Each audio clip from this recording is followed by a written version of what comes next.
agradeço a presença de todos. É com grande prazer que hoje a gente dá continuidade ao nosso ciclo de seminários do GAST, Grupo de Estudos sobre os Imaginários da Tecnologia, que é associado ao RIT, da FAUSP, e hoje a gente vai ter a apresentação da pesquisa da Larissa da Silva Souza sobre poética das máquinas na obra do artista Valdemar Cordeiro.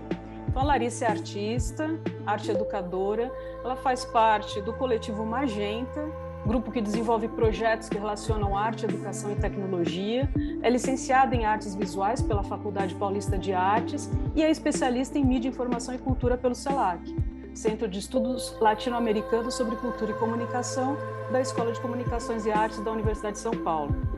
A Larissa desenvolveu um trabalho de conclusão de curso que investiga as interfaces, imagens e agenciamentos entre humanos e máquinas nas obras do Cordeiro e vai compartilhar hoje com a gente as maneiras como a arte pode ampliar a nossa visão. E aí, na sequência, a gente vai ter um debate, né, sobre essa apresentação com os demais componentes do GAST. Então, para os interessados pelo trabalho, né, que a Larissa desenvolveu, vou deixar o link do artigo na descrição do vídeo e agradeço por ter aceitado o convite e passo a palavra para você agora, Larissa. Bom, gente, boa noite. Agradeço mais uma vez pelo convite de falar sobre esse trabalho. Eu vou compartilhando aqui uma apresentação. Aí, vocês podem me avisar se está ok. Tá ok. Então, como a Juliana bem falou, essa apresentação que eu vou fazer para vocês parte do artigo que eu fiz como conclusão dessa especialização em informação e cultura. E aí o foco desse artigo era estudar o Valdemar Cordeiro, que ele foi um dos artistas pioneiros para trabalhar com arte computacional no Brasil. Mas a ideia é voltar um pouquinho antes de chegar nessa fase da arte ônica, que é uma fase tão importante na carreira dele. Então, brevemente apresentando o artista, o Valdemar Cordeiro, ele foi um artista italo-brasileiro.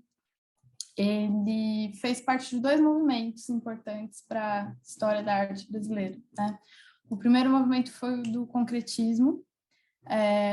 Ele integrou um grupo chamado Ruptura, que eram esses concretos daqui de São Paulo, que o movimento concretista ele foi muito específico em cada região do Brasil em que ele se desenvolveu, mas esses artistas do Ruptura, eles propunham que uma interpretação e uma criação da obra de arte por um viés mais da racionalidade do que das emoções, dos sentimentos.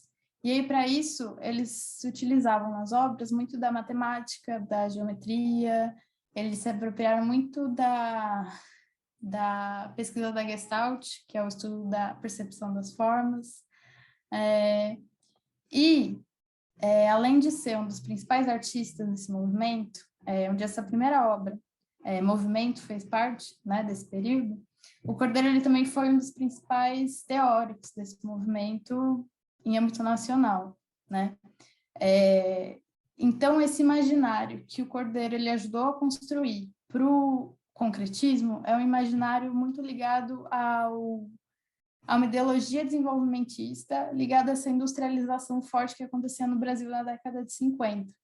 Então, esse imaginário industrial ficou também muito ligado à figura do Valdemar Cordeiro enquanto artista.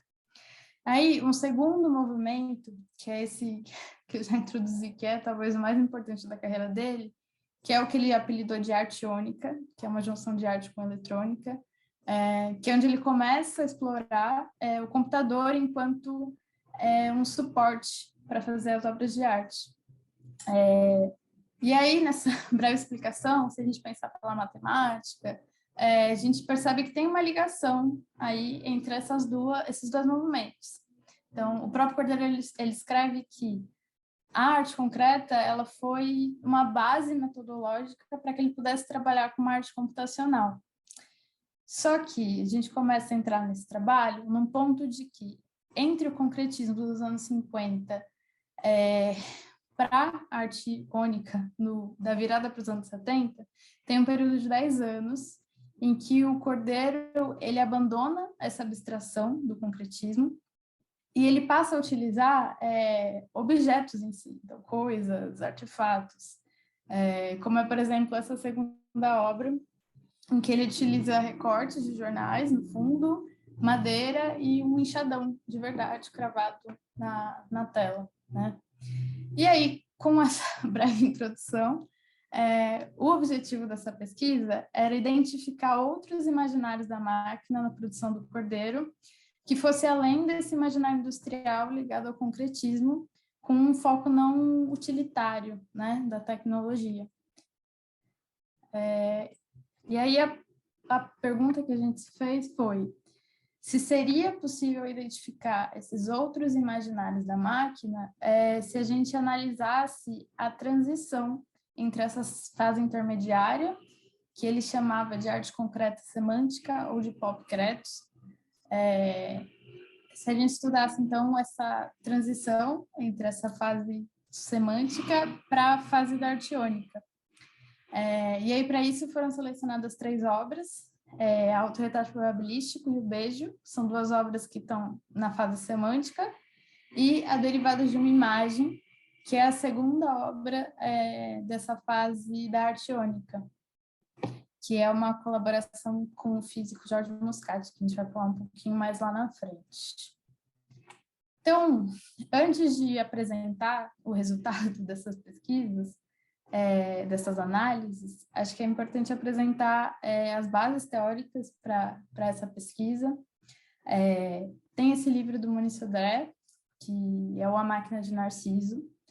A Máquina de Narciso que ele discute seria a televisão, mas ao longo do livro tem uma discussão sobre a força do olhar em relação à modernidade, à industrialização e à mídia de massa, que esses 2 são temas que vão estar muito presentes nessas obras, nesses pop-cretos do Valdemar Cordeiro. Tem também a professora Lúcia Santaella, com esse artigo O Homem e as Máquinas, onde a gente tira o conceito de máquina, que a gente usa no título desse artigo, e explora um pouco dessa simbiose, dessa colaboração entre o computador e o ser humano, né, entre o homem e a máquina. E a obra do Humberto Eco, o livro A Obra Aberta, que foi um autor referencial para o Cordeiro durante essa produção dos anos 60. E a gente também pega emprestado o conceito do Eco para falar sobre a poética, né? Poética das máquinas. A gente junta esses 2 autores. Para o Eco, a poética de uma obra de arte, ela começa na concepção, na ideia, e ela vai até a materialização dessa obra de arte. Só que quando chega na materialização, a obra ela não está encerrada. Na verdade, ela abre outras possibilidades para ser continuada. Então, a ideia do Eco é que a obra, sempre que ela entra em contato com o espectador, ela se reativa, ela continua, o espectador está construindo essa obra, ainda que da parte do artista ela seja finalizada. Então, cada vez que eu encontro essa obra em diferentes contextos, ela ganha novas interpretações e é assim que ela se mantém viva, né? Que ela se mantém constantemente aberta, constantemente em construção. E a gente se aproveitou também dessas brechas que a obra aberta permite para poder analisar, propor outras interpretações em cima da obra do Cordeiro, para além das interpretações que ele escrevia sobre as suas próprias obras. Para fazer esse artigo, a gente fez, então, uma densa descrição dessas imagens relacionando com esses autores que eu mencionei. E, para quem se interessar pela obra do Valdemar Cordeiro, eu já deixo 2 referências. A obra Autorretrato Probabilístico, ela faz parte de uma coleção privada, então a análise dessa obra ela foi feita a partir de catálogos. E aí aqui eu já destaco esses 2, que são Uma Aventura da Razão e o Fantasia Exata, que são 2 mostras retrospectivas, então eles trazem ótimas reproduções de muitas obras do Valdemar Cordeiro, e eles trazem um compilado de textos. Então, foi muito importante ler o que o Cordeiro escrevia na época, porque ajuda a compreender esse pensamento político, poético, filosófico que ele tinha durante a criação dessas obras, né? E esses catálogos são exemplos muito ricos para quem se interessar pelo trabalho do artista. Mas o beijo e derivados de uma imagem, elas estão no Museu de Arte Contemporânea da USP, aqui em São Paulo.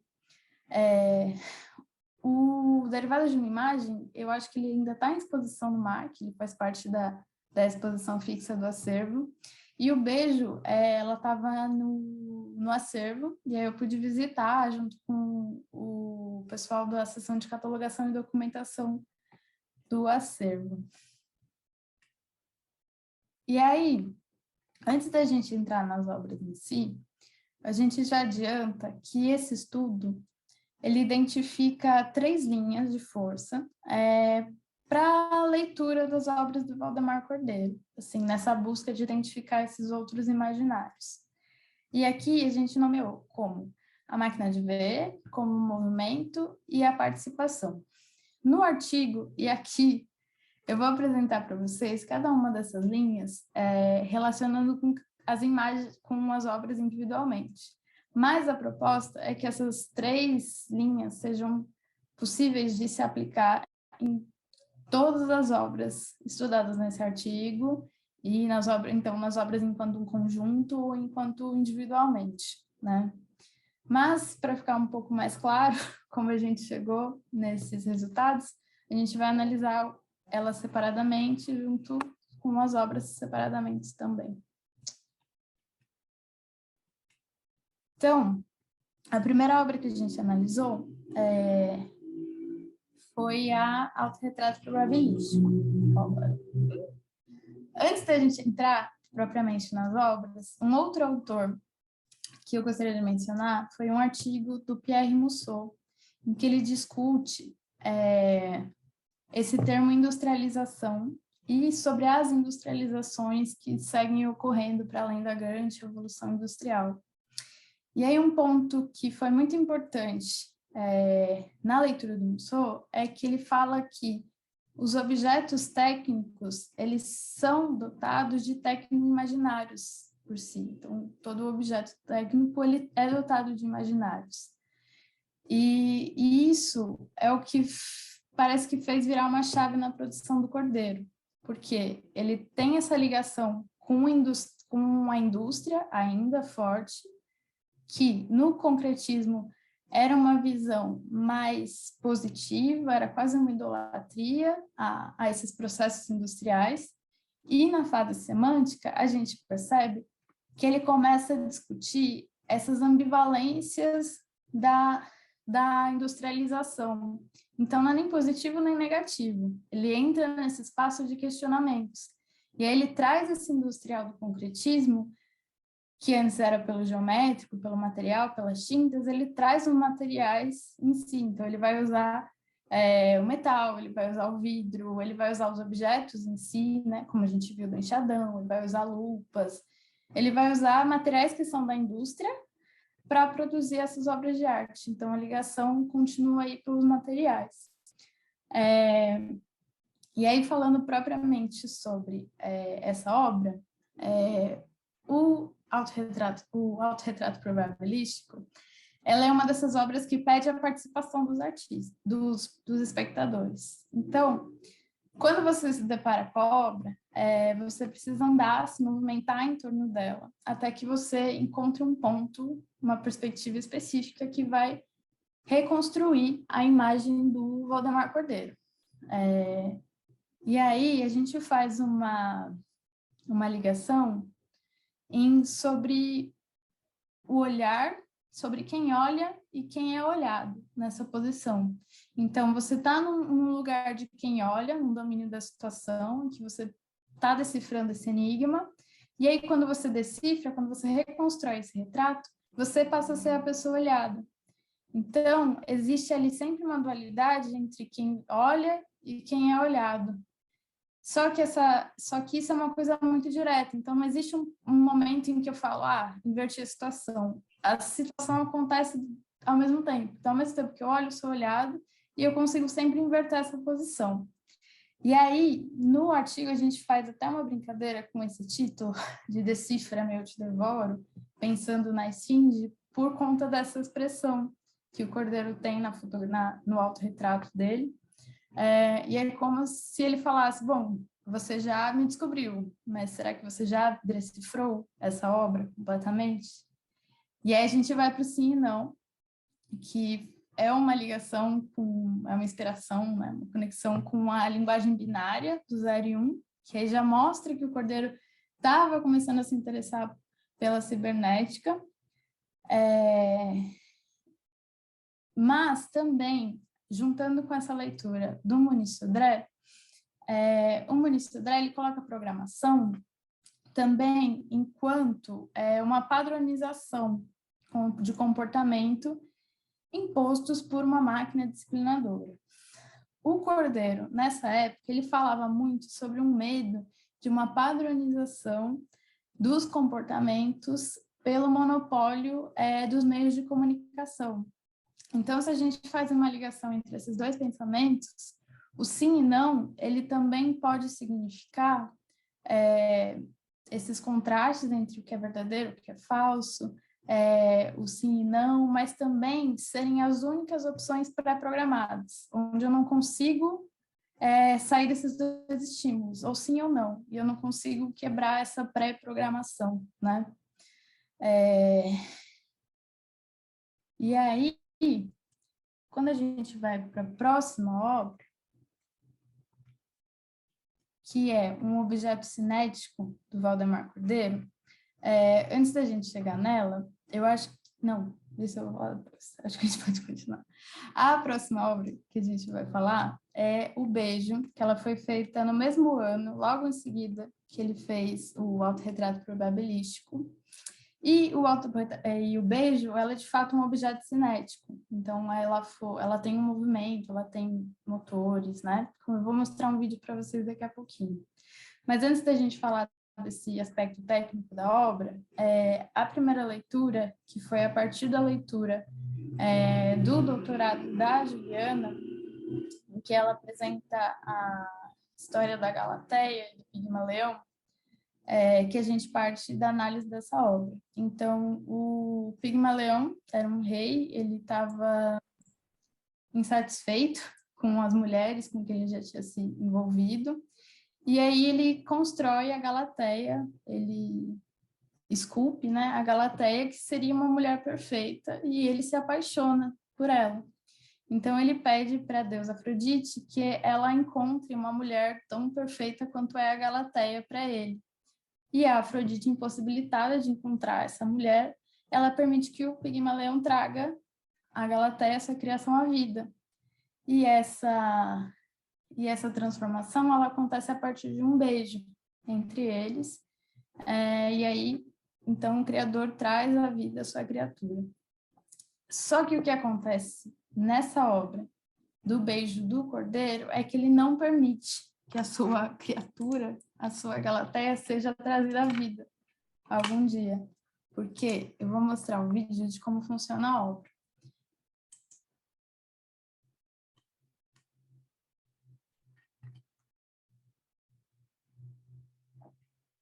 A gente tem esses lábios, que fechados eles formariam um beijo, só que sempre que os lábios eles se fecham, eles formam essa imagem do beijo, eles se separam novamente.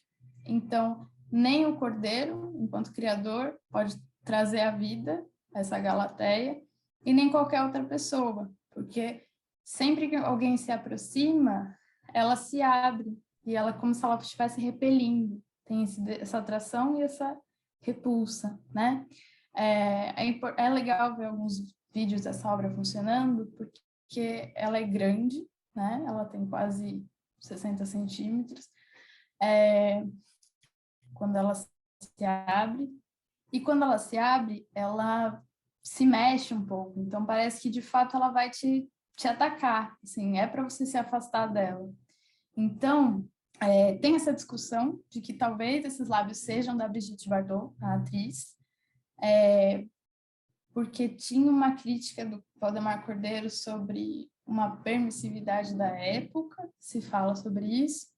Então, é como se ele pegasse essas mulheres que se expunham na mídia e ele as aprisionasse enquanto um simulacro para sempre. Assim, a única função dela vai ser esse simulacro que existe nesse ciclo de desejo em que nunca vai se realizar, nem para quem se aproxima e nem para ela própria. Ela nunca vai poder sair desse ciclo de afastar e de aproximar, e de afastar e de aproximar, sem nunca poder concluir esse beijo que a traria à vida. Ali o título é até de uma música do Tom Zé, em que ele fala que a Brigitte Bardot está envelhecendo, nossos sonhos estão morrendo com ela, e ela não pode fazer isso. Ela está se desmanchando. Por isso que a gente também colocou para relacionar essas duas histórias. E aí, partindo dessa obra, que seria a última obra dessa fase da arte concreta semântica, e aí a gente iria então chegar nessa transição para a arte ônica, é importante continuar esse pensamento sobre os objetos técnicos, porque a gente começa a perceber uma desconfiança crescente do Cordeiro, de uma admiração por uma desconfiança na máquina. Porque, como estratégia para fazer essa obra também, ele diz que ele usava imagens quentes que fariam um contraste com o frio dessa máquina, com essa máquina sem vida, né? Então, é que ele escolhe uma imagem sensual, uma imagem carnal, para ter esse contraste quando ela abre e expõe esse material rígido, metálico, frio, sem emoções. Então, essa também é uma das coisas que ele escreve sobre a obra dele e que demonstra que ele ainda tinha um pouco de desconfiança, assim, como se tivesse sempre que ter um contraste entre o vivo e o morto, o humano e a máquina, uma coisa separada ainda nos escritos dele, né? É importante perceber também que o Cordeiro, por mais que ele se interessasse pela indústria, ele, enquanto artista, ele não produzia as imagens técnicas, ele não se interessava por fotografia, ele não se interessava por vídeo, como os artistas da época estavam começando a se interessar. Ele estava mais interessado num conceito de apropriação desses meios, né? Tanto se ele tinha a mídia como uma preocupação, então ele trabalhava com a apropriação dos materiais, então das imagens da mídia. Se ele tinha a industrialização como preocupação, ele se apropriava desses materiais para discutir a industrialização. E a gente vai ver isso nessa obra da Derivadas de uma Imagem, essa conexão ainda de pensamento. Então, o que ele faz? A Derivadas de uma Imagem é a segunda obra dessa fase artiônica, é a segunda obra que ele desenvolve junto com o Giorgio Moscati, que na época era um físico, pesquisador da USP, e ele tinha acesso aos computadores, que eram muito fechados às universidades, né, para pesquisas. Eu acho que é bom até colocar que todos os trabalhos que o Cordeiro faz durante essa época, ele sempre faz em colaboração com técnicos, né, ou programadores, ou matemáticos. Então, primeiro, tem essa pequena colaboração com o Moscati, depois ele é convidado para ser professor na Unicamp, e ele continua fazendo as obras da arte ônica com os programadores da Unicamp. Mas falando sobre a obra, aqui ele usa a mesma estratégia que ele usa em Um Beijo. Aqui ele pega uma propaganda de Dia dos Namorados, e ele transforma manualmente as cores dessa foto, dessa fotografia desse casal, em uma escala de 7 tons, de claros e escuros. E aí, depois que ele transforma manualmente, que ele identifica essa escala de tons, ele passa para o Moscati, e o Moscati vai traduzir isso para o computador e depois aplicar essa operação de derivadas. E aí, cada vez que essa operação de derivadas ela acontece, essa imagem ela vai mudando, como são esses três exemplos. E aí o Moscati, num texto que ele reflete um pouco sobre a criação dessas obras, sobre o trabalho do Cordeiro, ele faz uma ligação que eu achei muito interessante, que ele fala que o processo da derivada é o inverso ao que a nossa retina, o nosso cérebro fariam quando eles olham quando a gente está em contato com a obra. Então, esse processo dos artistas foi pegar uma imagem primária, que era essa propaganda, e desconstruir ela através do computador. Quando a gente está observando as derivadas, a gente faz o contrário. O nosso cérebro ele reconstrói esses pontos até que a gente tenha na nossa cabeça a imagem original. Então, é um processo que depende do outro. Então, essa imagem ela só existe porque ela está em constante construção e desconstrução por uma pessoa, por um humano e por uma máquina. Então, a gente encontra aí já essa colaboração. E o próprio Moscati, ele fala que a Derivadas, na verdade, ela tem 3 autores. Tem ele, o Cordeiro e o computador que eles utilizavam. Então, e a gente vê isso, vê muito vivo o conceito da poética do eco nesse trabalho. Então, de que a obra ela só existe quando ela está em contato com os espectadores, né? Ela precisa existir. Então, ela precisa dessa conversão que vai primeiro para a máquina e depois para os olhos, e depois volta para a máquina e para os olhos, e fica nesses ciclos de movimento também. E aí, encerrando essa pesquisa, a gente concluiu que a pesquisa ela sugere, né, na verdade, que esse deslocamento dos objetos funcionais, que são esses objetos de vidro, de metal, as tintas automotivas, o enxadão, o objeto em si, dessa mudança para a compreensão deles enquanto artefatos que são dotados de tecno-imaginários, foi essencial para que o Cordeiro pudesse vislumbrar esse uso não utilitário dos computadores para se interessar pela produção da arte iônica, para ser a primeira vez que ele se interessa de fato em produzir uma imagem técnica. E aí, só para finalizar, tem um comentário do Elliot Sica, que é também um artista visual, que ele comenta brevemente sobre esses popcrets, esses objetos do Cordeiro da fase semântica, em que ele fala que a desintegração do objeto físico é também a desintegração semântica para a construção de um novo significado. E aí o Oiticic ele está falando sobre um conceito de apropriação, que eu comentei aqui, mas que não estava tão desenvolvido na época. Mas o que a gente sugere é que esse novo significado que os popcreds resultariam é nessa desmaterialização completa do objeto de arte através dessa tecnologia dos computadores, né? E, bom, é isso. Tem aqui uma breve biografia do que foi pesquisado para o desenvolvimento desse artigo. E eu agradeço novamente o convite de estar compartilhando essa pesquisa com um grupo. Estou parando aqui. Muito obrigada, Larissa, pela ótima apresentação, né? Pensando muito, eu acho que o caminho que esse trabalho acabou tomando sobre a questão de mudança social, né? As vanguardas artísticas do começo do século XX que estão tentando fazer isso justamente, né? Então elas estão tentando aproximar o artista do público, quebrar essas fronteiras, né? Mas uma corrente artística muito controversa que é o futurismo, e eles se colocavam contra os museus, eles faziam uma crítica muito pesada sobre as formas de arte convencional, e aí eles trouxeram todas as novidades aí do ponto de vista de divulgação de obras, assim, até de definição do que é um poema, enfim, aí tem toda uma discussão. Então, a partir disso, né, a relação entre artista e obra, eu queria que você falasse isso do ponto de vista da obra do Cordeiro, né? Como que você vê essa quebra dessa fronteira, né? Porque ele tinha como um propósito, lá no seu texto você comenta isso, né? Ele queria aproximar o público da obra. E como ele fez isso na obra dele? Você acha que efetivamente ele conseguiu, né? E, na sua opinião, enquanto artista, como que deveria ser essa relação entre arte e vida?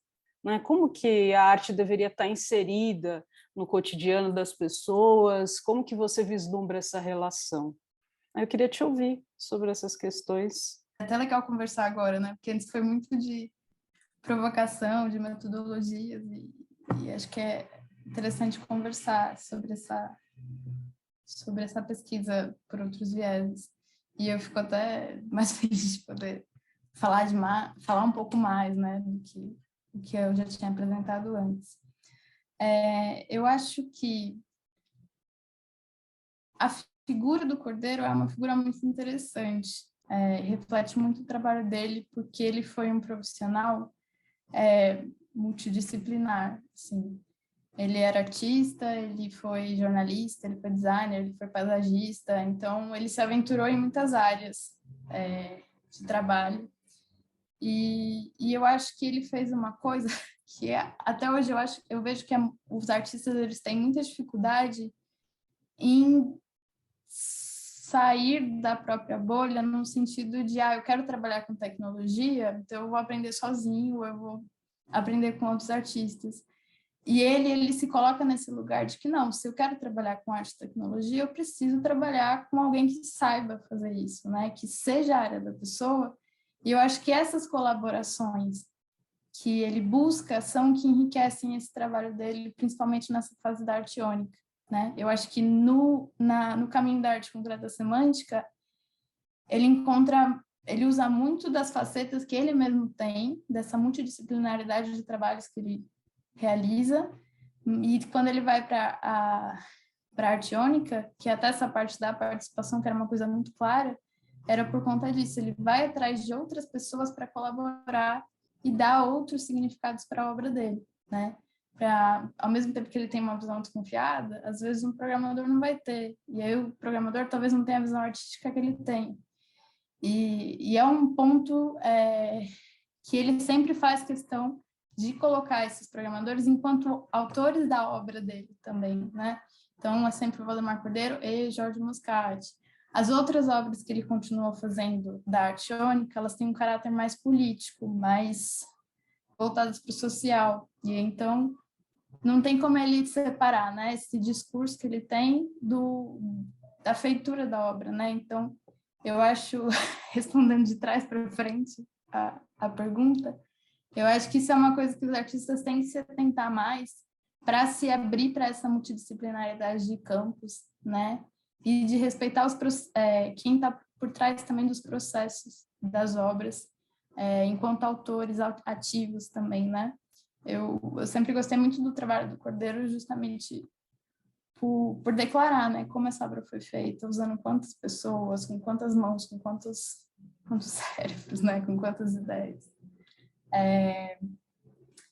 Eu acho o futurismo esse exemplo clássico, né, de quando a gente tem essa junção, de novo, de uma industrialização, de uma admiração à máquina, né, e aí a gente sabe que o futurismo ele acaba descambando para um lado do fascismo, né, por querer tanto essa industrialização. Eu acho uma visão legal também a dos dadaístas, que eles tinham uma visão que na verdade era meio contrária aos futuristas, porque eles meio que tiravam sarro dessa ideia de progresso da máquina, né? Mas ao mesmo tempo eles estavam trabalhando com ela ali. Então você tem várias performances em que eles se apropriavam dos materiais industriais. E aí eu acho que está mais relacionado com essa segunda fase do Cordeiro. Então, eu acho que a tecnologia ela existe e os artistas eles têm que estar atentos a isso e trabalharem com isso, mas eu acho que tem que ter muito forte essa reflexão de que não é para adoração ou para o ódio, né? Você tem que estar trabalhando essas nuances que, na época que ele estava no concretismo, o Cordeiro, ele batia muito nessa tecla de que a arte ela tinha que ser uma coisa racional. Ele tem várias discussões com outros críticos da época, porque no Rio de Janeiro tinha um concretismo, que era o neoconcreto, que não estava tão ligado à indústria, mas que estava ligado ao geométrico e mais voltado para uma expressão mesmo, para o sensorial, que aí vai sair Lydia Clark, Olho de Sica, E o Elliot Sick e o Valdemar Cordeiro, ele era muito contra essa ideia. E eu acho que esse atraso dele em perceber que a gente não consegue ser tão racional, tão rígido, foi bom, porque ele vem com os pop créditos assim, com o pé no peito, né? Ele pega essa industrialização que ele defendia tanto na primeira obra, e ele faz uma autocrítica do próprio trabalho, né? De perceber essas nuances que existem, essas desconfianças, mas ainda assim que são temas urgentes de se discutir. Então, não sei se eu respondi, assim, dei essa voltinha, mas eu acho que o trabalho dele é interessante por mostrar que tanto essa indústria, no caso, né, que a gente poderia falar de tecnologias hoje, ela não precisa ser uma antítese, um contrário da arte, né? Tipo, uma coisa tem que ser razão, uma coisa é emoção. E ele conseguiu juntar muito bem, assim, nesse meio do caminho e finalizou perfeitamente com a arte ônica. Que a arte ônica, ela não... Acho que é bom falar que a arte ônica, ela não se desenvolve mais porque o Cordeiro, ele tem uma morte prematura, assim, acho que ele falece ele começa as pesquisas da arte ônica em 69 e ele falece, acho que em 72. Então, meio que essa pesquisa dele, que era tão efervescente, acaba sendo interrompida, né? Na própria banca eu falei que eu fui me especializar em formação e cultura, porque eu tinha uma grande dificuldade em mediar essas obras. Hoje eu sou professora do ensino básico, né? Mas à época eu trabalhava em exposições temporárias, em museus, e a arte contemporânea eu considero ainda um pouco difícil de mediar, justamente talvez por um déficit que a gente tenha do estudo da arte nas escolas, né? Eu acho que é um problema um pouco profundo, assim. E aí até entrar nesse campo da educação em si, começando, né? Porque eu, enquanto professora, eu vi a carga horária de arte ser reduzida, assim, por 50 minutos por semana. Então, é muito difícil você desenvolver um trabalho que busque uma formação, assim, uma formação em arte, assim, tanto de expressão quanto de leitura de obras. Então, quando você já chega no museu, já existe talvez uma barreira ali, que o museu é essa coisa muito imponente. E aí você vai para o museu esperando ver quadros que você estudou na escola, e você chega e você vê obras contemporâneas, que são múltiplas, né? Não tem nem como escrever, usando outros formatos, usando outros materiais. E eu acho que talvez uma forma que eu já observei que tem sido mais interessante de se trabalhar a obra contemporânea também por esse caminho de talvez seja um pouco repetitivo, mas de educativos multidisciplinares, assim. Então, nos museus a gente tem muito arte educador formado em artes visuais ou em história da arte. E eu falo artes visuais porque até música, dança, teatro é mais difícil de encontrar em exposições. Mas talvez, acho que a Bienal faz um pouco disso, né? De abrir outras áreas para se trabalharem com artes. Então, educadores formados em biológicas, em ciências exatas. Porque aí você tem, em uma visita, por exemplo, uma leitura de uma obra, você tem uma pessoa das artes, uma pessoa das biológicas, e aí você tem outras perspectivas acontecendo ao mesmo tempo, enquanto você tem uma discussão com essas pessoas que, em teoria, não teriam essa base para interpretar uma obra de arte contemporânea. Então, acho que um caminho, talvez, que eu tenho percebido e percebi pensando na obra do Valdemar, é se abrir para esses outros campos também, para entender essas obras. E eu acho que tem muito, quando a gente fala de obras de arte contemporânea e obras de arte e tecnologia, tem um apreço muito grande para você saber como foi feito. Eu acho que é um caminho legal de você entender como essas obras são feitas, né, pela parte técnica, mas também permitir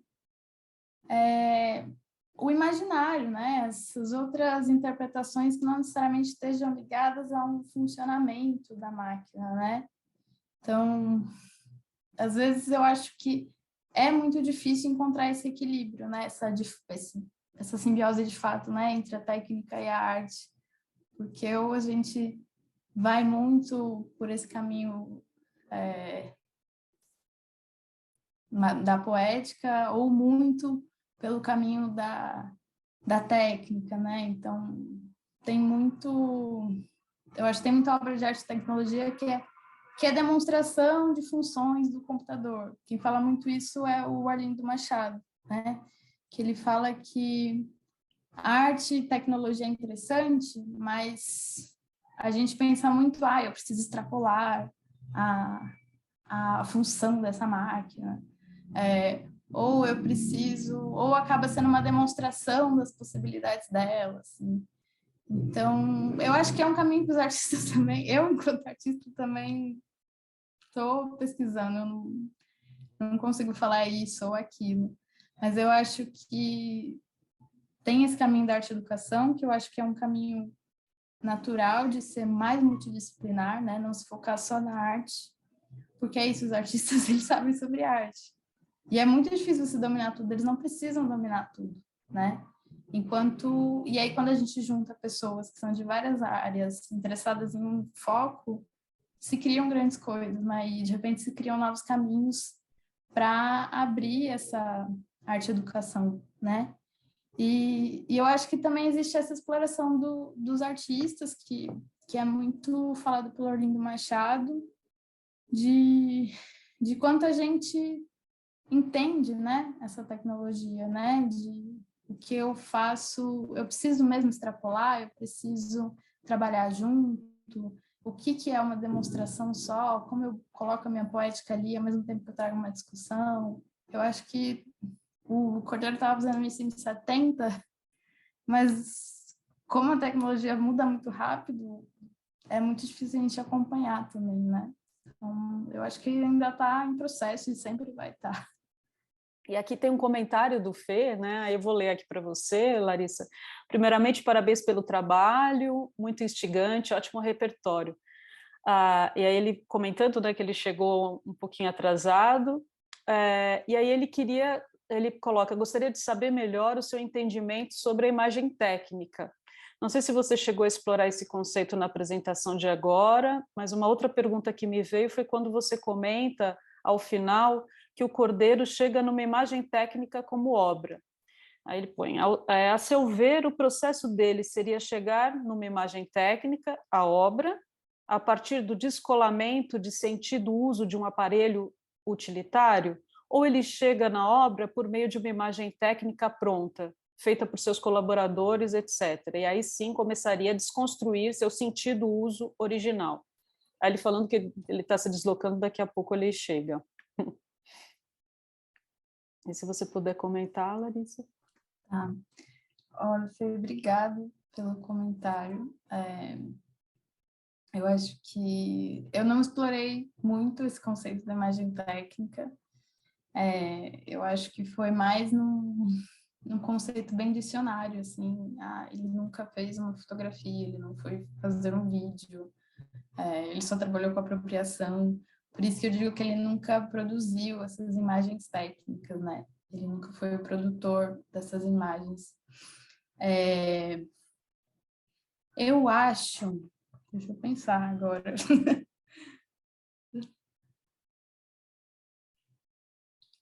Eu acho que quando ele vai para a Artiônica, eu acho que é um caminho mais de curiosidade, assim, de como que eu faço? Porque os computadores eles não produziam imagem ainda, né? Era mais voltado para texto e eu vou até terceirizar, assim, e se o Rodrigo quiser falar também, porque ele me ajudou muito também. Eu não posso falar do Valdemar Cordeiro sem falar. O Rodrigo ele ajudou a entender como o Valdemar Cordeiro fez essas obras, né? E isso ajudou demais na compreensão, mas ao mesmo tempo eu não consigo explicar ainda. Então, eu acho que foi uma curiosidade enquanto artista, assim, de falar, tá, e aí, como que eu faço para esse computador fazer uma imagem, sabe? Eu acho que não tinha uma finalidade específica, era mais esse caminho da curiosidade. Mas eu acho que o que me chamou a atenção nesse trabalho dele foi essa ideia de uma obra desmaterializada, né? O que é, na verdade, essa obra? Essa obra é a impressão do computador? Essa obra é a apropriação da imagem original? Essa obra é a produção dela? Assim, é uma obra que meio que não tem corpo. Ela tem a impressão, mas ela não é material, né? Então, não sei se o resultado que ele queria era ter uma imagem técnica, ou se era uma curiosidade nesse processo de transformação da obra por caminhos técnicos. Não sei se eu consegui responder. Mas eu confesso que eu não me aprofundei muito nesse artigo, nesse sentido do que seria uma imagem técnica e se o Waldemar Cordeiro estava tentando alcançá-la finalmente, já que ele não se interessava por esses caminhos da tecnologia. Não sei nem se ele chegou, ele mesmo falar, conseguiu o que eu queria com a Artionika, agora eu posso desconstruir ela. Eu acho que foi um período muito curto e muito... que, infelizmente, eu acho que a gente poderia estar discutindo outras formas de arte e tecnologia se o Cordeiro tivesse permanecido fazendo, né? Mas eu acho que é isso. Eu acho que ele não almejava pensar uma nova forma de arte técnica e nem desconstruir, porque eu acho que era no sentido de eu vi que os europeus estão começando a fazer essa arte generativa, vou tentar fazer aqui no Brasil, ver o que sai. Eu não sei se o Rodrigo quer fazer uma contribuição aí sobre a explicação das derivadas, Rodrigo. Sim. Estão me ouvindo bem? Sim, sim. Eu vi alguns vídeos, né, do Jorge Moscati, e também eu conheci um pouco sobre como pode aplicar derivadas numa imagem para conseguir chegar num resultado próximo ao que ele fez, né, principalmente naquela obra que tem o casal, a derivada de uma imagem.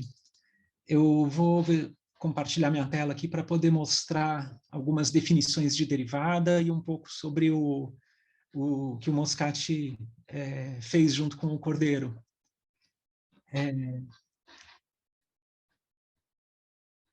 Deixa eu compartilhar aqui.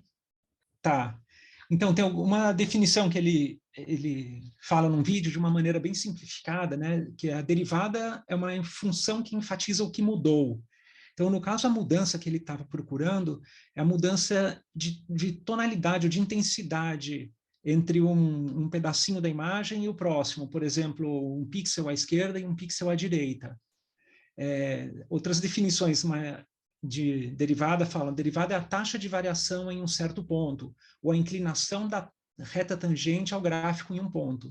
Então, tem um desenho que eu coloquei aqui que mostra, por exemplo, uma reta vermelha, que é a reta tangente, ela está encostando num determinado ponto da curva. E nesse ponto, se a reta está indo para a direita, ela é um ponto onde essa curva tá subindo, e quando chega lá em cima, ele para de subir, e se continuar à direita, ele começa a descer. Então, o ponto máximo, né, que não tem inclinação nenhuma, né, que a reta vermelha fica retinha, ele tem a derivada zero. Então, enquanto está subindo, a derivada pode ser menor ou maior conforme essa inclinação.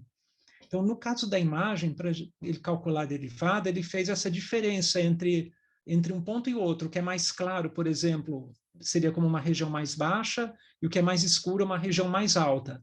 E se essa diferença entre o claro e o escuro é muito alta, então essa derivada tem um valor maior ou um valor menor, né, conforme essa variação de intensidade.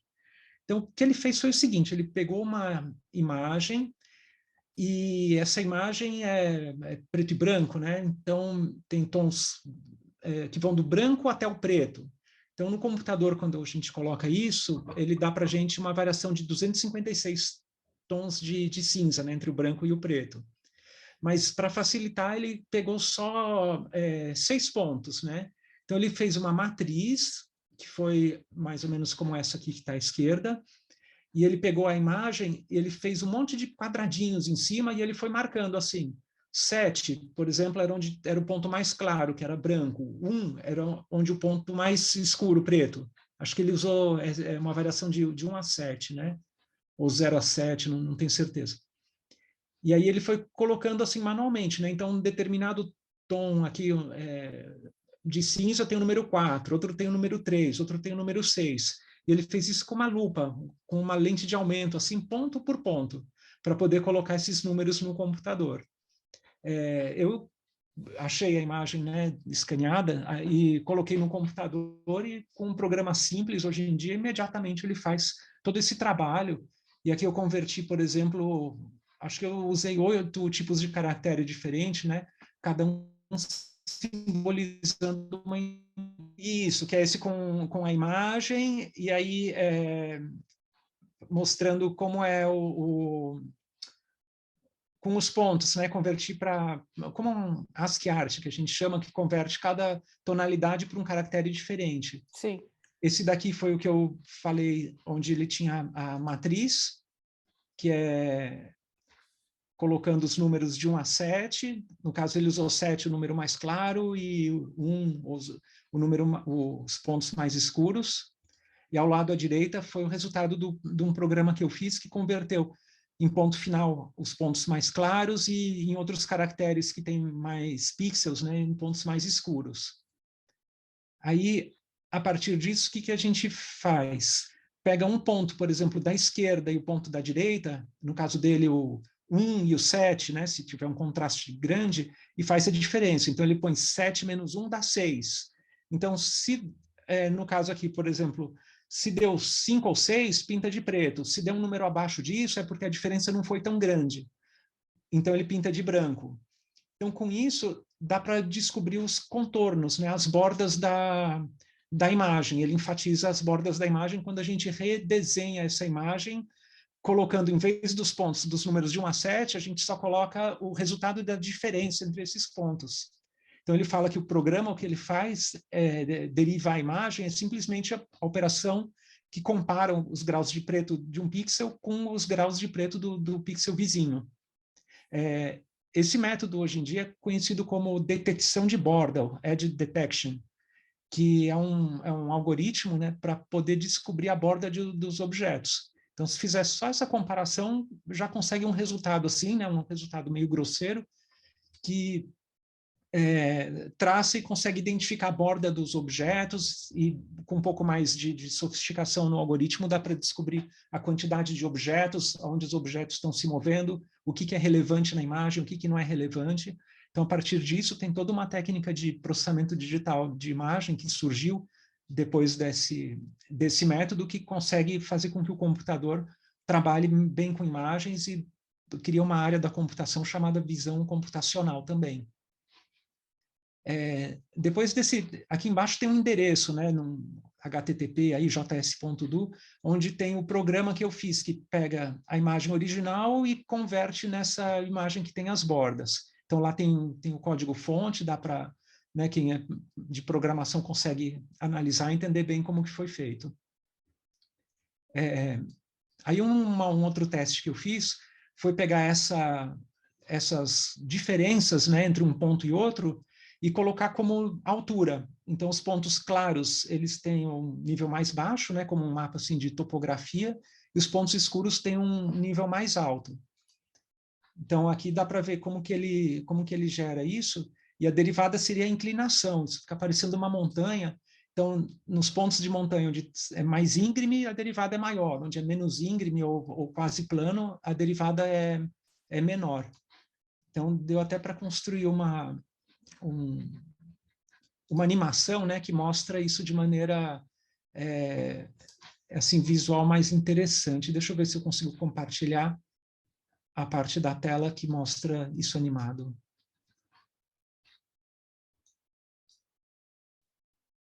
Então, isso é uma visualização 3D, né? Então, uma forma mais sofisticada de processamento digital da imagem original dele.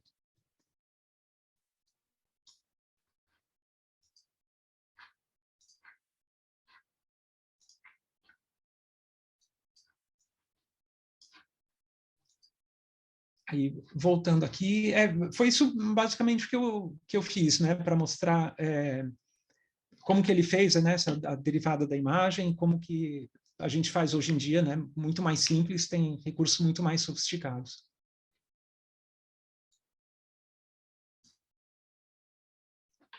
Eu acabei olhando outras obras dele, por exemplo, essa daqui, Contradição Espacial. Essa acho que a Larissa não usou na apresentação, né, no trabalho. E o que eu fiz aqui foi o seguinte, foi dividir, cortar a imagem no meio, e aí eu criei essa imagem da direita. Está aparecendo a imagem? Tá sim, Rodrigo. Tá. Ela só não está em movimento, que você quer ser em movimento, né, também. Essa aqui é uma sem movimento, está aparecendo a da Contradição Espacial? Ah, então tá sim. Tá. E aí eu cortei ela no meio e peguei a parte de baixo e juntei com a parte de cima. E aí ela ficou assim. E aí eu percebi que essa cria uma ilusão de ótica, né? Então até coloquei aqui uma cor, né? Fiz um desenho que mostra que se você olhar de baixo para cima, ela parece que é uma imagem que está na horizontal. Se olhar de cima para baixo, parecem prédios que estão na vertical. Então, isso daí seria para um desdobramento de outras possíveis análises, de formas de visualizar, de ver a obra dele, onde a gente vai, assim, quanto mais olha, mais coisas diferentes, assim, que ele não tinha citado, a gente vai encontrando. É isso. Uma curiosidade a mais, né? Que há um mês atrás, mais ou menos, eu conheci um aluno do professor Giorgio Moscati. E já é um senhor, ele tem mais de 70 anos de idade. Ele falou que ele teve aula, ele é físico, e ele chama Luiz Carlos Furtado. E ele contou que lembra do Moscati andando pelos corredores, assim, ficava olhando para cima, como se estivesse pensando profundamente em alguma coisa do universo, né? Nos anos 60, isso. Aí eu contei para ele, né, do que o Moscati fez e mostrei as coisas do Valdemar Cordeiro, ele achou incrível. Eu acho que é um caminho de mão dupla, assim, do jeito que eu falei que os artistas, eles têm que estar interessados em procurar outras áreas, se comunicar com outras áreas, né? Acho que também é uma via de mão dupla, assim, acho que se você está em outras áreas, você vai procurar artistas, você também pode encontrar outros caminhos, né, de se produzir. E eu acho legal que o Moscati ele tem um grande carinho por essas obras, assim. As obras que estão no MAC foram doação dele. Então, ele estava sempre muito envolvido em divulgar o trabalho do Cordeiro, né? Que ele acreditava muito no trabalho. Acho que foi uma relação muito boa. E agradecer também ao Rodrigo, que essa explicação foi ótima para entender por dentro o trabalho, né? E aí vai para uma outra visualização do trabalho do Cordeiro, além dos pesquisadores, dos críticos que eu estava lendo antes, assim. Então, ajuda também a compreender essa questão que ele fala, né? Por que deu as bases metodológicas, sabe? Hoje em dia a gente consegue ver muito claro onde que estavam essas bases do concretismo, né? Mas eu acho que ele foi muito inteligente em sacar isso na época. Isso. Enquanto a gente ainda consegue, o pessoal da área técnica, né, achar uma explicação para o que está acontecendo por trás. Só que isso está mudando. É possível que num futuro próximo nem os programadores consigam explicar como que os computadores estão fazendo para analisar e gerar novas formas de arte, né? Como aquela empresa OpenAI que criou o programa chamado DALL-E 2, que gera imagens, as pessoas não conseguem explicar exatamente como funciona, como que o programa consegue interpretar sentimentos, como consegue gerar uma coisa que dá a impressão de extrema criatividade. E eles falam, são redes neurais, analisou bilhões de imagens, bilhões de textos e está conseguindo ficar cada vez mais criativa sozinha, né? Citei, ela só vai gerar imagens, né? Então, ela não, o pessoal pede uma imagem, ela gera. Tem uma discussão interessante que eu vi que começou a surgir agora na internet, diversos fóruns, né, assim, de estudantes de arte, falando assim, e como vai ser nossa profissão, né? O que vai mudar? Será que a gente vai precisar aprender a mexer com esse tipo de programa? Será que, como quando foi criado o Photoshop, que não mudou tanto? Ou será que com programas desse tipo qualquer um vai virar artista? Será que a democratização da arte, que nem foi a democratização da fotografia com a câmera digital, qualquer um agora é fotógrafo, qualquer um agora é artista, é só pedir para a máquina a imagem que quiser, a arte que quiser, o estilo que quiser, e ela faz com uma qualidade surpreendente, né? Então, essa é uma próxima discussão, uma sugestão. Assim, pode rolar uma inversão, né? Hoje, os artistas, né? Enquanto pessoas que não entendem essa parte da técnica, recorrem aos técnicos para compreender as obras de arte, né? Mas depois pode virar ao contrário, assim, os técnicos têm que recorrer aos artistas para interpretar o futuro que está chegando, a inteligência artificial, assim. E essa geração de imagens, né, com a gente pedindo, tem interferência em todas as áreas. Na literatura, por exemplo, ontem eu consegui fazer um pedido para o DALL-E 2. Eu pedi para o DALL-E 2 gerar um quadro pintado a óleo de como era Fernando Pessoa na sua casa, digitando seus poemas numa antiga máquina de escrever. E ele gerou uma imagem do Fernando Pessoa na máquina de escrever. Aí eu postei na internet, todo mundo começou a dar like, né? Acharam muito legal, e ele demorou um segundo para fazer. Aí uma outra pessoa viu e falou, eu quero ver como que foi que Dostoiévski escrevia a luz de velas na mão, não sei o quê, só que eu quero pintado pelo Rembrandt. E aí ele pediu e aí a máquina faz, né?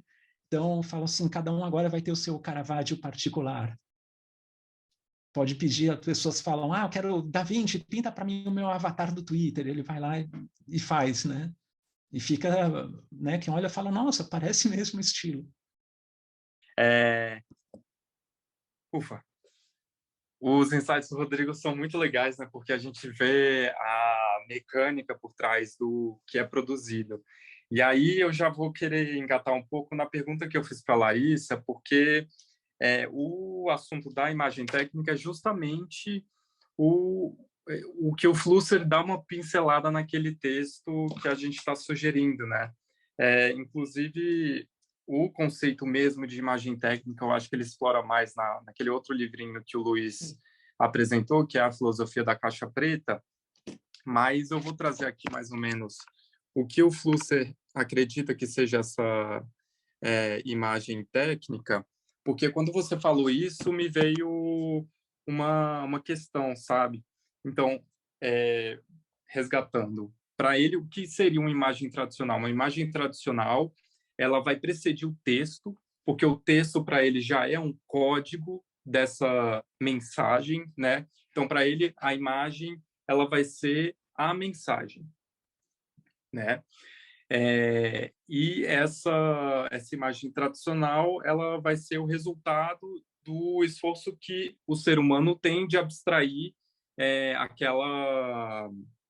as 4 dimensões espaço-tempo que ele está percebendo no momento por meio do aparelho visual dele, né? E a imagem técnica, ela já vai ser uma representação através de um aparelho.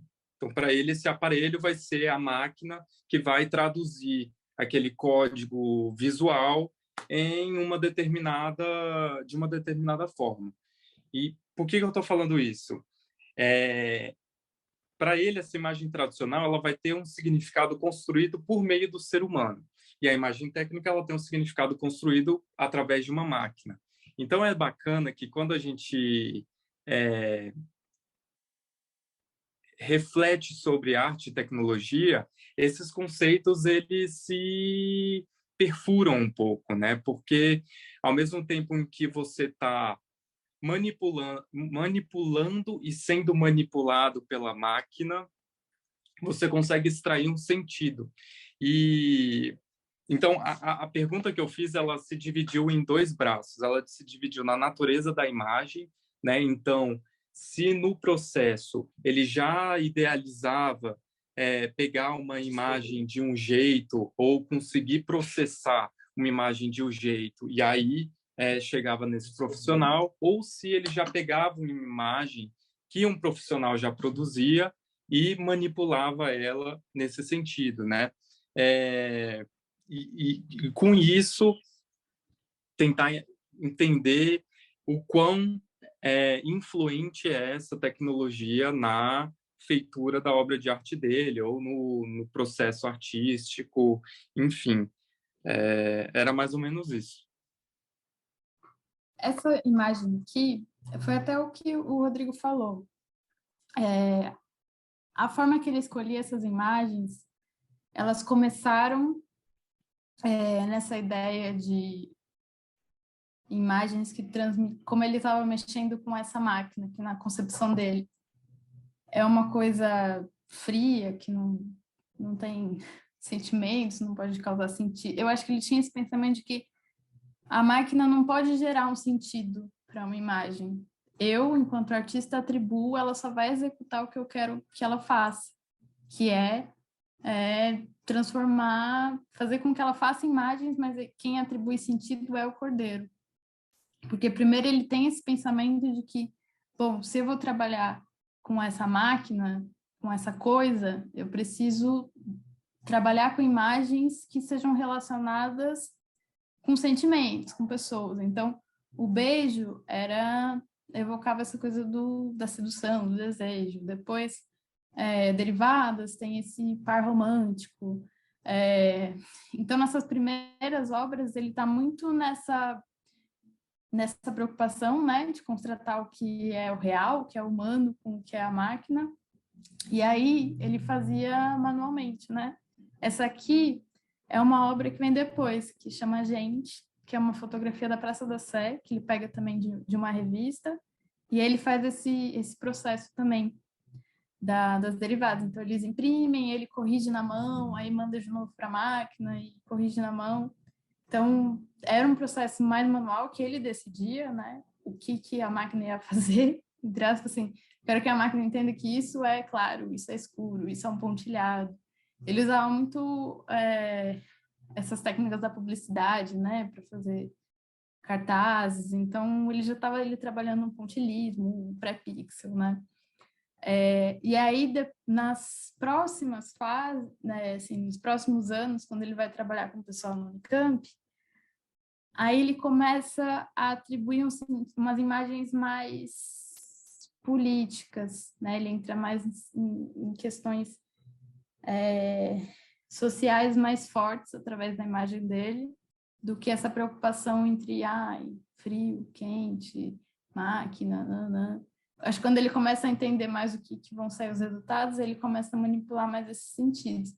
Mas eu acho que, pelo que eu li do Cordeiro, eu acho que ele entende essa passagem pela máquina mais como um suporte, assim como é a pintura, a escultura. Ele tem essa transformação matemática da imagem, mais do que... Talvez acho que o Moscati até entenda mais que a máquina é colaboradora do que ele. Assim, eu acho que ele entende que a máquina é um meio. O Moscati ele entende que a máquina é uma colaboradora. Assim. Então, acho que talvez quem estivesse pensando mais por esse teu lado seria o técnico da obra, né? E ele entendia mais ela como um meio para se conversar sobre assuntos contemporâneos. Né? E é legal essa brincadeira, porque a partir do momento em que a gente entende a máquina como esse meio de transporte, né, para chegar lá onde a gente quer, o que o Rodrigo já apresenta para a gente é essa revolução meio exterminada do futuro, que a máquina agora ela está também assumindo o lugar de artista, né? E aí a gente começa a pensar, mas aí será que o artista é a pessoa que idealizou aquele código? Ou se a gente já está na hora da gente começar a conferir uma certa legitimidade para aquela entidade em forma de código, enfim. Se faz sentido que eu falo.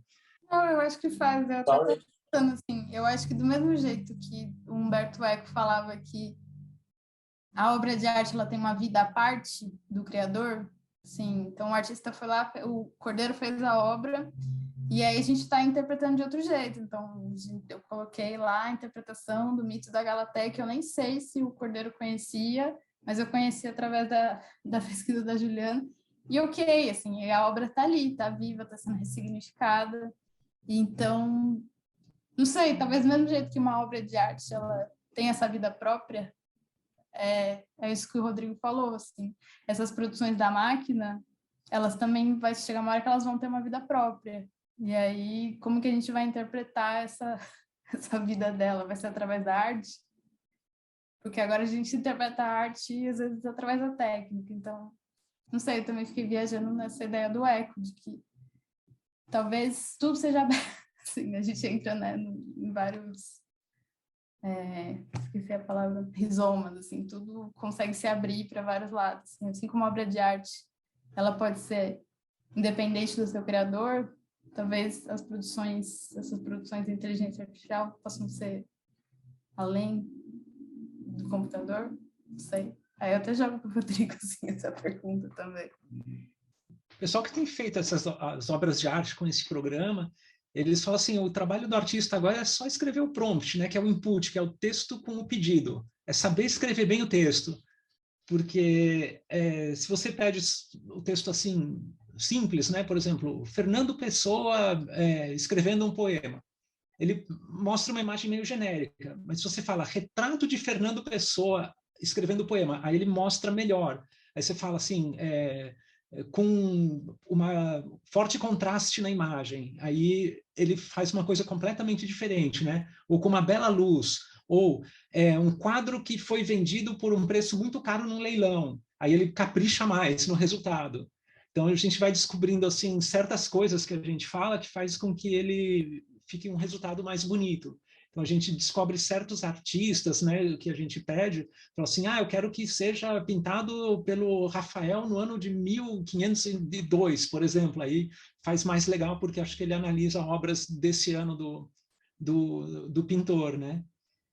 E aí tem até começou a aparecer quadrinhos com piadas, né? Por exemplo, mostraram um quadrinho assim onde tem uma menina olhando no metrô, olhando uma pessoa um menino que parece um artista e parece que ele está desenhando alguma coisa na prancha dele. Aí ela fica, será que ele é um artista e será que ele está me desenhando, né? E aí no último quadrinho mostra que ele está, na verdade, escrevendo um pedido para o DALL-E 2. Então ele põe assim, DALL-E 2, desenhe uma menina ruiva que está sentada no metrô com uma ilustração que ganhou o prêmio não sei aonde, para que fique bem feita, né? E aí o pessoal pega e colocou isso no DALL-E 2 e saiu realmente parece foto de verdade, né? O que eu vejo assim como grande dificuldade é da gente conseguir diferenciar o que de fato é criação de máquina e o que é, na verdade, um compilado, uma reorganização e um reposicionamento do que a gente já gerou a partir, enfim, de processamento de máquina. Então, quando o Rodrigo fala uma bela luz, né, há uma referência provavelmente num banco, né, do que seja uma bela luz, as referências todas desses personagens que a máquina vai buscar, vai coletar, vai reorganizar aquilo e vai apresentar um produto. Com base nesse repertório sobre essa questão da criatividade da máquina, da possibilidade da máquina gerar realmente algo diferente, é o quanto que a gente consegue, né, introduzir nessa máquina de desordem, de algo que fuja aquilo que a gente já conhece, né? Será que se ela não está sonhando os mesmos sonhos que a gente sonha, né? E aí a gente entra naquela frase que a gente já conversou, né, numa das reuniões do nosso grupo, que só é possível sonhar aquilo que existe. Eu nem sei se essa pergunta tem uma resposta, né? Porque o que acontece? As pessoas olham e falam, não, é certeza que isso é criativo, nunca vi nada parecido. Isso é muito diferente de tudo que eu já vi. Só que a quantidade de referências que a máquina tem, o alcance que ela tem, a memória que ela tem é muito maior que a nossa. Então, ela já viu bilhões de obras e de imagens que a gente jamais vai ver. Então, a gente não tem certeza se ela está sendo realmente criativa ou se ela pegou uma referência de 500 anos atrás de um desenho, um livro perdido que só tem lá digitalizado num lugar do Google e que nunca ninguém viu, né? Então, ele está sendo tão criativo quanto um artista que existiu mesmo, que foi muito criativo, mas que ninguém conhece. Só que ela consegue também misturar diversos estilos, diversos artistas. Então, as pessoas falam, como seria a Mona Lisa se ela tivesse sido pintada metade pelo Dalí e metade pelo Picasso? E aí fica uma coisa interessante, né? Mas que talvez um artista de verdade, se tentasse fazer esse pedido tivesse chegado num resultado similar. Não, eu acho que eu entendo. Eu acho que essa questão que você colocou, um artista conseguiria fazer isso, de misturar esses dois estilos? Eu acho que sim. Eu acho que, obviamente, não seria um segundo, como é esse que você mencionou. Mas eu acho que não também, porque automaticamente você está inserindo uma terceira pessoa ali, né? Então, o que a máquina conseguiria fazer era pegar do original, assim, e a pessoa ela tem as referências prévias dela também, enquanto artista também, enquanto terceiro artista. Então, seria muito difícil ela não interferir nesse pedido, né? Então, eu entendo esse lado, mas eu entendo também isso que a Juliana falou, porque eu acho que volta naquilo do Arlindo Machado, que ele fala, você está criando com a tecnologia, ou você está fazendo uma demonstração das possibilidades da máquina.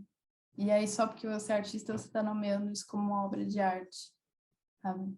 Eu concordo com essa questão de que a máquina ela tem muito mais espaço para armazenar esses dados.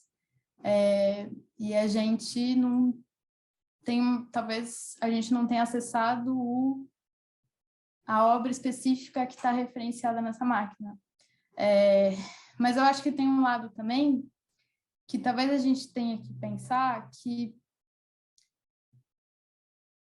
a arte, assim, acervos, eles também são bancos de dados, né? Eles estão se tornando bancos de dados, né? Então, acho que a gente tem que entender qual o lugar da arte nesses lugares. Então, entender que são bancos de dados que estão ali, que eles formaram... Ai, é difícil falar isso.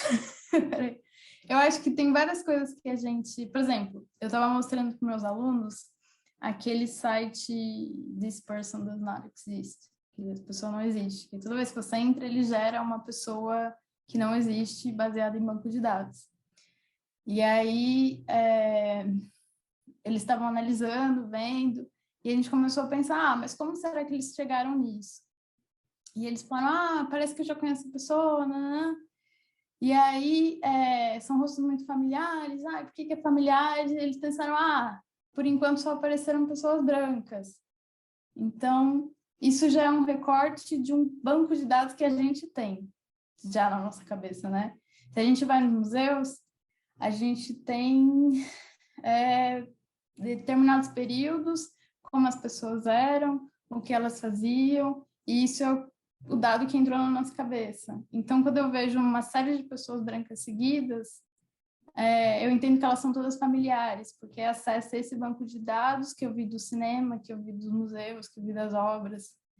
Então, não sei, eu acho que tentar começar a pensar essas obras visuais também como informações que estão sendo utilizadas nesses computadores, nessas máquinas, né? E realmente tentar discernir, é que tem muita novidade, né? Então, até a gente, quando a gente se coloca num lugar crítico, eu acho muito legal esse site, eu acho muito legal, queria muito ver essa possibilidade de ir lá digitar o texto e ver acontecer, de me achar muito criativa, porque eu pensei numa frase muito específica, mas eu acho que tem que ter esse discernimento, assim, de eu tô só alimentando, só explorando o que ela já faz, e como eu posso transformar isso em arte de fato, né? Como que eu coloco ali um pensamento estético, um pensamento crítico. Também tem um ponto assim, eu preciso produzir uma nova imagem, eu preciso produzir uma nova pintura. Eu acho que a arte, nesse sentido de estar desmaterializada, ela não precisa ser necessariamente um objeto, né? Às vezes a discussão em torno disso, o uso disso, também pode ser uma criação artística, né? A mediação disso, como que eu transformo a mediação dessas tecnologias para um caráter mais artístico, sabe? Do que eu só ficar tentando desafiar a máquina, sabe? Eu fiquei pensando o seguinte, será que a gente só pode falar, então, de criação quando a gente tem esquecimento, porque, olha só, né, o que a máquina traz para a gente? Ela traz a memória absoluta de tudo, de todas as criações, de todas as informações reunidas. E o que a gente joga para ela recompor, é porque justamente ela tem essa memória infinita. Será que não é no nosso esquecimento que a gente consegue imaginar que a gente está criando coisas novas, quando no fundo é uma repetição, e a gente se acha criativo porque, na verdade, a gente esquece? Não sei, né? Isso é uma questão. E outra coisa que você falou também, incrível, o que é criação, né? O que é criação? Criação é só geração do novo e do diferente? Acho que essa reflexão é central, né? Será que é só no inusitado, no algo que eu nunca vi, que a gente vê a criação, ou é justamente nessa geração de sentido? Faz sentido essa parte do esquecimento, né? Que às vezes até em neurociências falam assim, o importante não é só o que a gente lembra, mas sim o que a gente esquece, porque a gente lembra só do essencial e esquece aquilo que é repetido. Às vezes a gente lembra como faz uma determinada operação, mas não lembra onde a gente aprendeu aquilo. A gente simplesmente sabe, mas foi alguma coisa que a gente viu. Então a gente não lembra mais a origem daquilo, a gente fica só com a essência, com o resumo daquele método, né? Então a gente sabe como, por exemplo, desenhar algo que dá impressão de movimento, mas a gente não sabe onde que a gente aprendeu, ou não lembra qual referência a gente está usando para fazer aquilo. Eu vou postar algumas lá no grupo, alguns exemplos, né, de imagem e de pedidos, e aí vocês olham, isso é criativo mesmo ou isso é uma cópia, né? Tem uma obra do Cordeiro que vem depois dessa época que eu estudei, que chama Mulher que Não É Bebê, que cita de novo, deixa eu ver se consigo abrir para vocês verem.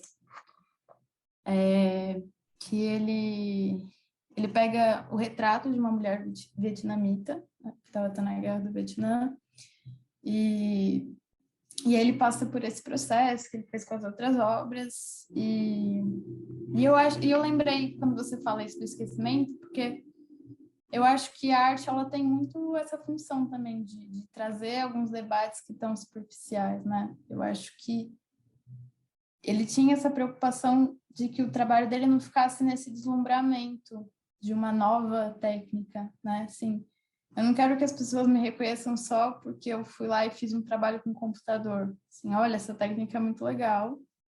E eu acho que tem camadas, assim. Eu acho que a superfície do trabalho do Cordeiro é a arte computacional.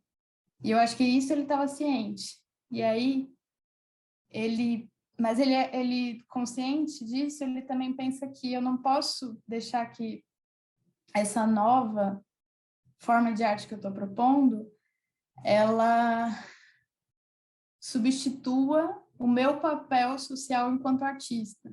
Então, ele estava procurando essas novas técnicas, mas aí, nesses últimos anos de artiônica, ele procura essas imagens mais críticas que, é legal, a gente está discutindo essa novidade aqui, mas a que custo veio essa novidade aqui, sabe? Não vamos deixar de discutir outras coisas, assim, não vamos esquecer das coisas diante das novidades, né? Que é muito mais deslumbrante a gente falar sobre a técnica que ele usou do que o tema da obra que ele estava trabalhando, né? Eu acho que lembra disso porque ele está nessa fase de explorar o computador, e o nome da obra também, que é A Mulher que Não É Brigitte Bardot, né? Então é outra mídia que a gente precisa olhar, né? Não só essa mídia de Hollywood, tal, que ele criticava, mas também uma mídia de denúncia. Então, eu acho que a arte tem muito essa função de não se deixar esquecer algumas coisas também, né? Que são importantes. Entretenimento dá novidades, mas que a gente busque novas vanguardas, que talvez, não sei se vão existir. Eu acho que também tem esse papel importante de não deixar esquecer algumas coisas em relação às novidades tecnológicas, né? Essa discussão é intencionalidade, né? Então, a partir do momento em que o artista ele tem uma intencionalidade que vai se resumir na orientação de um caráter consciente daquela obra, seja mesmo que a interpretação e a recepção da obra seja independente de cada um, o grande gap que tem aí é a intencionalidade dessa obra produzida pela máquina mesmo, né? Porque se a gente for, posso estar usando conceitos errados, não sei, mas se a gente for tentar interpretar uma obra produzida por uma máquina, é aquilo que vocês estavam falando, ele vai ser essa simulação de um banco de dados. E em que momento, e será que essa intencionalidade ela vai aparecer quando alguém colocar um input que tenha uma crítica social, ou, enfim, né, ou que até deturpe, né, que até seja, né, contém um sentido de aniquilação, né, sei lá. E acho que é isso. Eu acho que a arte é uma ferramenta muito boa de mediação da tecnologia, né? Eu acho que a gente começa a falar desses assuntos e a gente começa a ir para o caminho do medo, né? Assim, então já era, as máquinas vão ficar muito inteligentes, vão destruir o mundo, igual a gente vê em filme. Mas eu acho que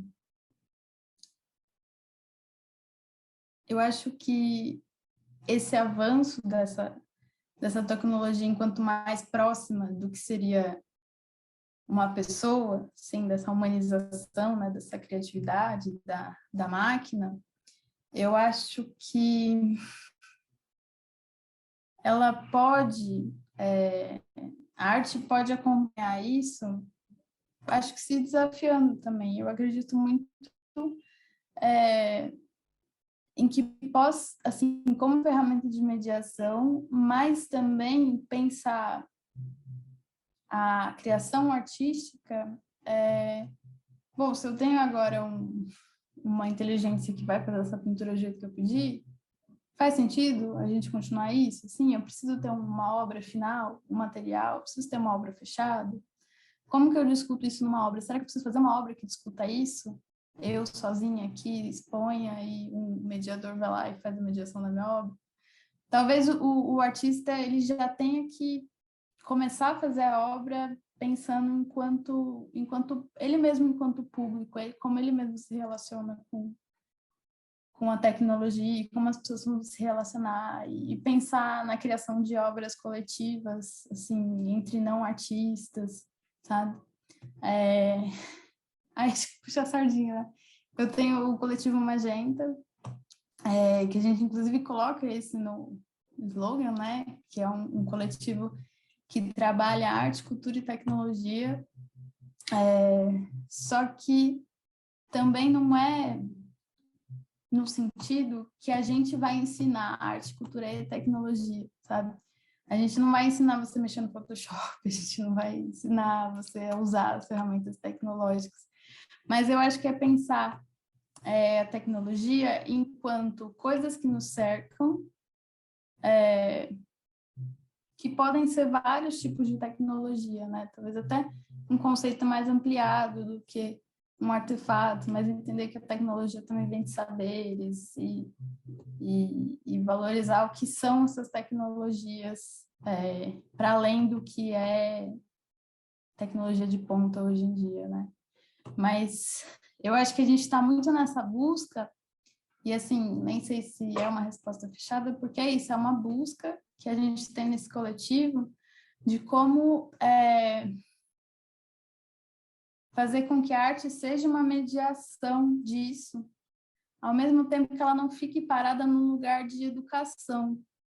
Então, o fazer artístico, né, a criação da obra de arte, ela é tudo ao mesmo tempo, sabe? Ela é reflexão, ela é mediação, ela é a criação e ela é a interpretação do mundo, dessas novas tecnologias, assim. Então, se eu já tenho uma inteligência fazendo isso, como que a gente discute o que ela está fazendo e como que a gente se apropria, mas de uma forma nova, não necessariamente usando ela, mas não necessariamente negando ela também, né? Acho que é muito importante também não negar esses avanços tecnológicos, porque eles afetam. Se eles não afetam a arte, eles vão afetar outras esferas da vida. E eu acho que a arte tem que estar... A gente tem que lutar para ela estar cada vez mais presente, né? Para que as pessoas não esqueçam que ela está ali existindo, né? Porque, assim como tecnologia, a arte também pode ter muitos significados, né? Ela pode abranger muitas coisas, muitas formas de vida. Mas eu acho que é isso, é uma busca por uma criação que não seja material. Talvez continuar esse caminho do imaterial, de uma reunião de pessoas possa ser uma obra de arte, assim. Provavelmente já tem obras que são assim, né? Nesse quesito de performance. Mas eu acho que talvez reaproximar, sabe? Essas discussões, aproximar pessoas, reuniões, são muito... Acho que reuniões de pessoas são muito o que a gente entende como uma criação artística nesse momento, sabe? E essas discussões sobre vários tipos do que são tecnologias, entendimentos de tecnologias, sabe? A arte, especialmente hoje, eu acho que ela toca bastante naqueles pontos de flexão, por exemplo, com o surgimento da fotografia, né? Aí entra lá toda a questão, entra o Walter Benjamin discutindo aquela reprodutibilidade dessas imagens e, né, o que vai acontecer com a arte e tal. E eu acho que hoje é um momento semelhante, né, que chega na gente questionando, porque para mim tem 3 pontos muito importantes hoje em relação à arte e tecnologia. Para mim seria primeiramente a programação, que nada mais é que uma automatização extrema, né, de processos. O outro seria, né, o que a Lari comentou, essa condição de imaterialidade dada pelo digital. E uma terceira, a disseminação desse conteúdo, né, o transporte de tudo isso que a gente vê hoje com as tecnologias de comunicação. Então, para mim, esses 3 pontos, eles estão muito influentes, né, nesse modo de entender e estudar arte. E a gente vê aí uma proliferação de fenômenos que fazem a gente se questionar o que é arte, né? Desde a produção da inteligência artificial, né? De uma obra simulada ou até mesmo, né, sei lá, legítima, até um...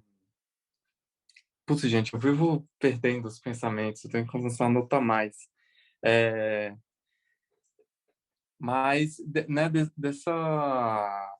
desses fenômenos mesmo, né? Que NFT, por exemplo, que aí já desencadeia todo um mercado novo, uma configuração dada aí por um establishment, né, econômico, político, enfim, é interessante isso. Eu acho que valeria a pena a gente talvez até começar a traçar, né, alguns autores que conseguem fazer nortear essa discussão, né? Não, eu também estou entrando nessa discussão, assim, seria muito, muito legal. Mas eu acho que também tem um lado de que também não dá para pensar a arte como a solução dos problemas, assim, porque eu acho que é isso, sempre que tem esses períodos de transição, volta a se questionar isso. Mas isso é arte, isso não é arte, isso é arte, isso não é arte. Talvez o que tenha que mudar é se faz sentido a gente continuar se perguntando isso, né? Se eu preciso definir alguma coisa enquanto arte, porque aí quando eu defino o que é arte, aí eu defino um propósito para ela. Então, enquanto eu não encontrar esse propósito, ela não é arte. Então, eu acho que talvez a gente tenha que deixar também um pouco de lado essa discussão de que isso é válido, isso não é válido, isso tem propósito, não é, isso vai chegar no meu objetivo, porque eu acho que eu vou recuperar uma coisa que a Juliana falou, mas falou numa orientação de TCC que a gente teve, que você falou sobre educar para a dúvida, né? Talvez, de fato, o papel da arte seja nunca dar a solução, mas abrir outras dúvidas e a gente vai ficar numa busca eterna, assim. E, não sei, talvez seja isso, assim, o caminho. A arte, ela não vai propor uma solução para o que a gente está vivendo ou uma ferramenta de mediação, mas ela vai propor outras dúvidas maiores ainda do que a gente está tendo, para a gente conseguir ir vivendo, interpretando e duvidando, interpretando e duvidando, e chegando num ponto discordando. Acho que ela é um caminho, mas ela não é a resposta final, né? Mas eu acho, sim, que é um caminho muito interessante, e eu confesso que até eu, assim, ando procurando, porque muitas coisas da arte e tecnologia a gente vai vendo em outras áreas também, né? Assim, os próprios artistas, eles bebem de outras áreas para criar uma biografia de arte e tecnologia. Então, eu acho que seria muito legal se a gente entrasse também nessa pesquisa. Só finalizar esse pensamento, assim, que, por exemplo, se eu fosse um historiador da arte, por exemplo, quando o Rodrigo trouxe esse de que, eu digito lá, eu quero um estilo Rembrandt, eu já ia poder falar, mas quem decidiu que o Rembrandt é um símbolo do barroco holandês, sabe? Assim, então, quem pensou esse dado primeiro foi uma pessoa. Então, se a gente vai voltando, vai entrando em muitas janelinhas, muitas discussões, né? Então, isso aqui está sendo feito por um computador, mas quem reuniu esse dado foi uma pessoa. Então, será que é por isso que ele se aproxima tanto? E aí, acho que estudar pela história da arte, assim, esses vieses dos cânones, assim, que já são filtros, né? Sim, o que chega para a gente como cânone foi definido por X pessoas, em X localidade, em X especificidades, né? E aí a gente já tem filtros, que a gente fala tanto de filtros, de bolhas, como se fosse uma novidade, e na verdade, se a gente for olhar na história das imagens, na história da arte, já é uma discussão muito antiga com outros nomes, né? Também, às vezes, eu acho que tem uma dificuldade de nomenclaturas aí, talvez seja um problema de um elitismo, né? Mas se a gente olha numa raiz, às vezes a gente está falando da mesma coisa com nomes diferentes, né? Tanto de tecnologia para arte, talvez a gente esteja falando da mesma coisa, só que a gente não consegue se comunicar porque parece que a gente está falando línguas diferentes, né? Então, eu acho que se atentar também para essas multidisciplinaridades é isso, né? Entender o que, às vezes, o que eu falo com A, pessoas falando com B, e a gente está falando a mesma coisa, discordando, sendo que se juntasse, conseguiria ampliar essa comunicação, nessa discussão. Então, eu acho que a arte abre uns caminhos muito bons para a gente discutir várias questões, especialmente essa da tecnologia. Por isso que eu me interesso, mas estou muito, muito longe de chegar num veredito. Assim, eu, Laricismos, a minha vertente fala isso sobre arte e tecnologia. Bom, gente, então acho que eu vou ficando por aqui, né? A gente pode continuar essa conversa aí nos próximos encontros do GAST. Agradecer novamente a Larissa pela apresentação e por todas as ideias, as reflexões que ela compartilhou hoje com a gente, né? Também agradecer a todos os presentes pelas contribuições e a gente logo mais se vê aí no próximo seminário. É isso, gente. Então, até mais.